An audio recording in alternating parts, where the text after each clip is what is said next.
можно сказать, что Google AdWords в настоящий момент в нашей стране, может быть, пожалуй, и в мире, самый эффективный канал привлечения клиентов, самый эффективный канал для рекламных инвестиций по соотношению вложения-отдачи? Nav tik viennozīmīgi. Restīvi, ja tu esi zemnieks, kas tirgo pienu, tev vieglāk ir paņemt iepakotās piena pudeles un aizvest viņus uz ekotirdziņu un pārdot. Tas tā kā joks, bet savukārt, ja tam jokam noliek pretī, teiksim, realitāti, tad Latvijā es esmu pilnīgi pārliecināts, un pēc maniem datiem, kas ir mūsu klienti un tam līdzīgi, man arī šie dati ir, tad ir nozares, ir klienti, kam ieņēmumi pateicoties meklēšanas reklāmai, tā skaitā Google AdWords sastāv ap 90% viņa ienākumu mēnesī. Punkts. Viss. Tur nav ko. Скажи, пожалуйста, ты упомянул, что в интернет-маркетинг групп работают двое сертифицированных Google сотрудников. А в принципе в Латвии сколько у нас, у тебя есть такая информация, сколько у нас специалистов, которые сертифицированы Google? Es neesmu skaitījis, bet kopumā ir kaut kādi 5 uzņēmumi vai 6. Apmēram tā, kuriem vispār ir vismaz viens certificēts speciālists. Nav tā, ka mēs esam vienīgie un tā tālāk. Вот такой интересный момент, который меня всегда занимал с этой сертификацией. Google, в принципе, свою систему позиционирует как достаточно простую для того, чтобы клиент, рекламодатель, мог заниматься управлением кампанией Google AdWords самостоятельно. Но при этом Google фактически признает некий сегмент специалистов, они же те же консультанты, которых сертифицирует и, что называется, благословляет на сопровождение клиентов. Эта ситуация вот чисто внутриотраслевая, да? Тебе кажется нормальной? То есть здесь нету противоречий? Es domāju, ka pretruna nav nekāda. Tas ir apmēram tas pats, kas tu salīdzini. Tu brauc ar auto, tev ir B kategorija. Mēs, protams, braukt ar auto. Pieņemsim, ne es, ne tu, mēs nekad nebūsim Formula 1 piloti. Viss. Citiem vārdiem, teiksim, tie cilvēki, kas numur 1 ir teorētiski apmācīti, paši visu laiku praksē mācās līdzi, seko līdzi visiem jaunumiem un tam līdzīgi vienkārši ir Formula 1 piloti. Un uzņēmumā strādā 2 F1 piloti, nevis cilvēki ar B kategoriju, tā arī atšķirība. Ты можешь показать на компьютере вот как раз вот эти вот отличия пилота F1 от водителя из категории B, исходя из того объема данных, который вы получаете ежеминутно, как вы это анализируете? Droši vien, ka varu. Jā, par cik Denis paprasīja parādīt kaut kādus instrumentus. Šeit ir atvērta viena kampaņa, ar ko es arī pats esmu šodien pētījis kaut kādus vairākus parametrus, kā tas strādā. Tad ir rinda rādītāji. Teiksim, ir kampaņa, reklāmas grupa, atslēgvārds. Tad ir cik mēs maksājam par šo reklāmu, kāds ir viņa kvalitātes rādītājs pret lapu, kāds ir klikšķu skaits noteiktā periodā piegādāts, kāda ir attiecības starp to, cik reizes reklāmu parādīt un šo klikšķu skaitu, kas jau nosaka, cik tad ir kvalitatīva un nekvalitatīva un tā tālāk un tā tālāk. Mēs sakot, šo parametru ir ļoti daudz, un lielākā daļa, teiksim, mazā vidējā biznesa uzņēmēja, kas paši mēģina kaut ko ar to darīt, patiesībā no šiem parametriem visai maz saprot. Un, tā mana pozīcija ir tāda, ka paldies Dievam, ka viņi visiem maz saprot, jo faktiski, ja tu esi cilvēks, kam interesē produktu tirdzniecību, pieņemsim, tad iespējams, ka tu esi daudz talantīgāks tirgojot šos produktus. Un mēs esam savukārt tie džentelmeņi un ledijas, kas piegādā apmeklētāju plūsmu un piegādā to pietiekami kvalitatīvā veidā. Piemēram, arī var tur atvērt, parādīt kaut kādu konkrētu, pieņemsim, atslēgas vārdu, kas savukārt ir Olens. Skatījums un griezums par to, kā izskatās, teiksim, šie dažādie parametri, ko es nosaucu klikšķu cenas un tā tālāk lineārā izskatā kaut kādā noteiktā laika periodā. Un tie ir tie dati, kam mēs sekojam līdzi, numur 1, cik mēs esam solījuši par vienu katru konkrētu atslēgvārdu periodā, kā tas ir ietekmējis šīs reklāmas pozīciju. Skatāmies, cik ir šī cik šis konkrētais atslēgas vārds ir reklāma, kas ir izsaukta. Šim atslēgas vārdam ir saņēmusi vispār skatījumus un tā tālāk. Restīvi, tā skaitā проценты, dažādi klikšķu skaiti un tam līdzīgi.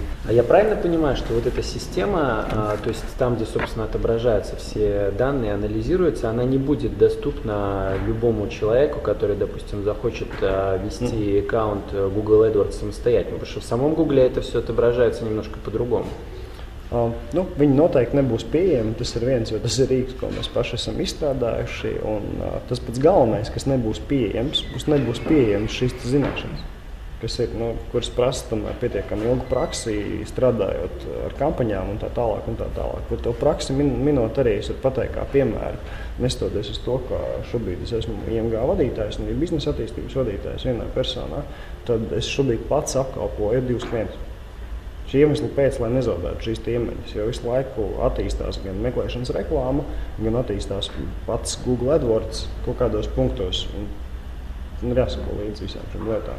Es esmu pietiekami iesaistīts gan visos procesa posmos, sākot no pārdošanas, beidzot ar klientu apkalpošanu, produktu attīstību kā tādu un tā tālāk. Tas ir apzināti, lai šīs iemaņas nezustu vienā brīdī. Ja tu neredzi visu bildi kopumā, tas ir mans viedoklis, ka tev būtu grūti jau paskatīties uz kaut kādām lietām. Šobrīd mēs vēl neesam tik liels uzņēmums, lai man nebūtu iespēja to darīt.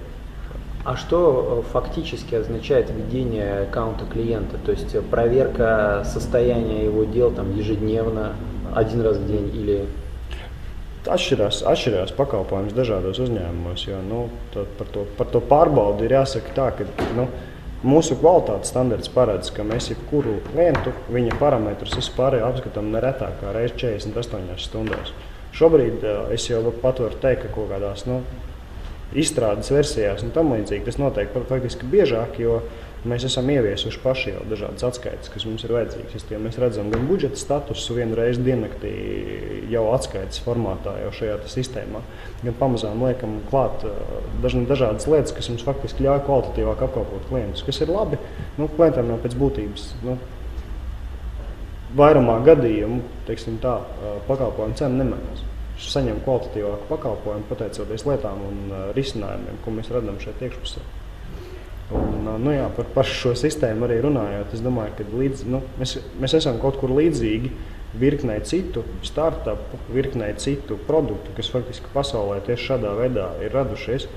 Mēs ar šo produktu esam atrisinājuši rindu problēmu un vajadzību sev.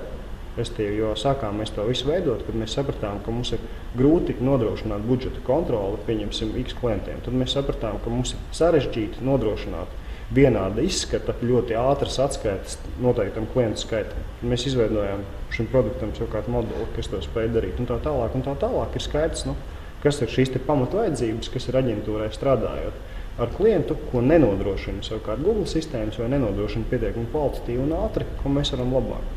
Šī pati kvalitātes kritērija, uzraudzība un viss kaut kas tāds, tas ir jau tāds vēl viens vienkārši solis tālāk, ko mēs esam ieviesuši, kas mums palīdz kvalitatīvāk strādāt. Tur ir rinda arī citu lietu, par kurām šodien varbūt arī var dziļāk nestāstīt, jo grūti būs izprast pirmajā piegājienā. Скажи, пожалуйста, скорее всего, к счастью или к несчастью, но подавляющее количество клиентов формулирует задачу: я хочу по такому-то запросу, например, вязаные шапочки, быть в топ-3 верхней выдачи, а еще лучше номер 1.